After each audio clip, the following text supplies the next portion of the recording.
everyone, this is Minushi Manigrahi, TGT SST, once again with your last part of your second chapter political science book. The chapter name is Outcome of Democracy. Remember, this is your last chapter. Keep learning, keep smiling and go through the question bank. Question bank में हम आज क्या देखेंगे? Define federalism, explain its features. That means क्या है, what do you mean bye federalism. ये तुम्हें लिखना है कि फेडरलिज्म का एक्चुअल मीनिंग क्या है and its features. That means मैं जो 5-6 फीचर्स बोल दिया था वो फीचर्स लिखना. फर्स्ट क्या है, accountability, responsiveness and legitimate government. Then क्या है, इकोनॉमिक डेवलपमेंट. देन क्या है, reduction of poverty and inequality. Then क्या है, freedom and liberty to citizens. तुम अलग अलग भी लिख सकते हो, ठीक है. There are different types of features, so you have to write down the all the features in your SST note copy. Clear. Then क्या देखेंगे कि what do you mean bye federal structure in India. Federal structure का meaning क्या तुम्हें समझ में आता है वो लिखना है. दैट मीन्स फेडरल स्ट्रक्चर क्या क्या है कि हमारा फेडरल सिस्टम है. फेडरल मीन्स अनयूनिटरी, उसमें तुम्हें ध्यान देना है. यूनिटरी मीन्स एक ही गवर्नमेंट होगा, वो सबको चलाएगा. फेडरल मीन्स डिफरेंट लेवल में डिफरेंट टाइप्स ऑफ गवर्नमेंट होगा, ठीक है. ये तुम्हें लिखना है कि फेडरल स्ट्रक्चर कि हमारा यूनियन में कौन कौन गवर्नमेंट करता है एंड स्टेट्स में कौन करता है एंड ग्रास रूट लेवल में, ठीक है.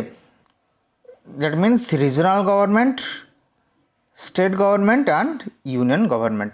ये सब के बारे में, स्ट्रक्चर के बारे में तुम्हें लिखना है. क्लियर. कि how the economic growth related to the poverty and unemployment. याद रखो क्या है, देखो कि हमें पढ़ाया था तुम्हें कि हमारा जो पॉवर्टी था और अनएम्प्लॉयमेंट था वो जब ज़्यादा होगा तो हमारा इकोनॉमिक ग्रोथ क्या हो जाएगा, कम हो जाएगा. क्यों? क्योंकि अनएम्प्लॉयमेंट मीन्स किसी को भी काम नहीं मिलेगा. पॉवर्टी मीन्स किसी को खाने के लिए पीने के लिए नहीं मिलेगा.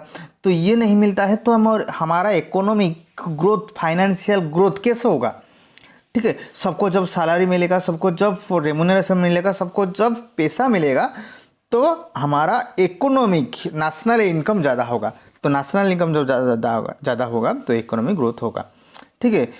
तो जब पॉवर्टी रिडक्शन होगा तो इकोनॉमिक ग्रोथ होगा, ठीक है. तो बोथ रिलेशन क्या होगा, both are opposite to each other. जब हमारा अनएम्प्लॉयमेंट पॉवर्टी ज़्यादा होगा, इकोनॉमिक ग्रोथ कम होगा, ये लिखना है तुम्हें. जब हमारा क्या होगा, इकोनॉमिक ग्रोथ ज़्यादा होगा तो अनएम्प्लॉयमेंट कम होगा. और क्या करना है, डिफरेंशिएट बिटवीन. दैट मीन्स अभी बता दिया था कि यूनिटरी एंड फेडरल का हमें लिखना है, ठीक है. यूनिटरी मीन्स क्या है, एक ही सेंटर होगा, वो सबको चलाएगा, वो रीजनल को चलाएगा, स्टेट को चलाएगा, ठीक है, एंड खुद यूनियन को चलाएगा. Federal system means state wise चुना जाएगा. स्टेट्स में कौन कौन गवर्नमेंट चलाएगा, रीजनल वाइज चुना जाएगा, रीजनल में कौन कौन गवर्नमेंट चलाएंगे. जो 3 स्टार सिस्टम हमारा है, म्युनिसिपल कॉरपोरेशन, म्युनिसिपल काउंसिल, ये सब जो सिस्टम्स है उसके बारे में थोड़ा सा, क्योंकि तुम्हें डिफरेंशिएट लिखना है. यूनिटरी में 1 गवर्नमेंट, फेडरल में 2 और more types of government. Unitary में centre becomes more powerful. Federal में क्या है, centre and states has the equal power to govern the regions. ये सब के बारे में लिखना है. और क्या देखो, what are the benefits of federal government. Federal government का बेनिफिट सब क्या क्या है इसके बारे में लिखना है. एक ही कितना है, जितना पॉइंट्स तुम लिख सकते हो. क्या फेडरल सिस्टम का बेनिफिट्स, चाहे फ़ायदा क्या है, एक ही है. क्या करना है कि लॉ मेकिंग पावर, जो लॉ मेकिंग पावर है वो सबके लिए इजी हो जाएगा. क्यों?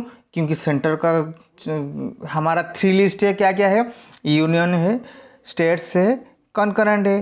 तो ये 3 लिस्ट चलाने के लिए यूनियन के लिए यूनियन है, स्टेट्स के लिए स्टेट्स है, और यूनियन स्टेट्स मिलकर क्या चलाते हैं, यूनियन लिस्ट.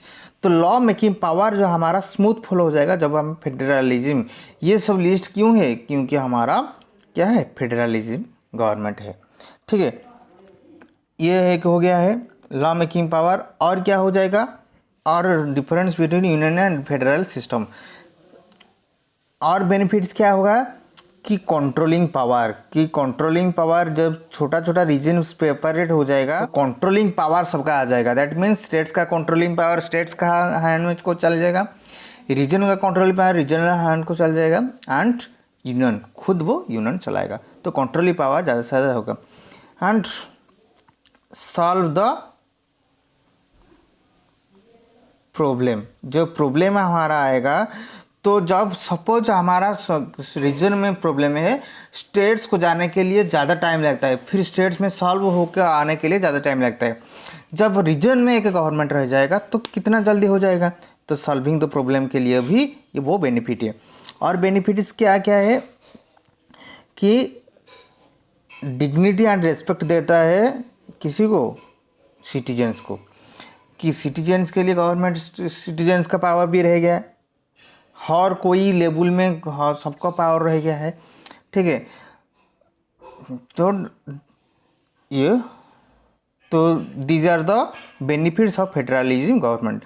तो शॉर्ट नोट लिखना है, ये मैं नहीं बताऊंगा। फंडामेंटल राइट्स तुम खुद ही लिखना है, 9th क्लास में बता दिया था। 9th क्लास में तुम्हारा है कि what are the different types of fundamental rights and what are they, इतना ही लिखना है। देन 3 टायर सिस्टम है, 8 पंचायत राज सिस्टम।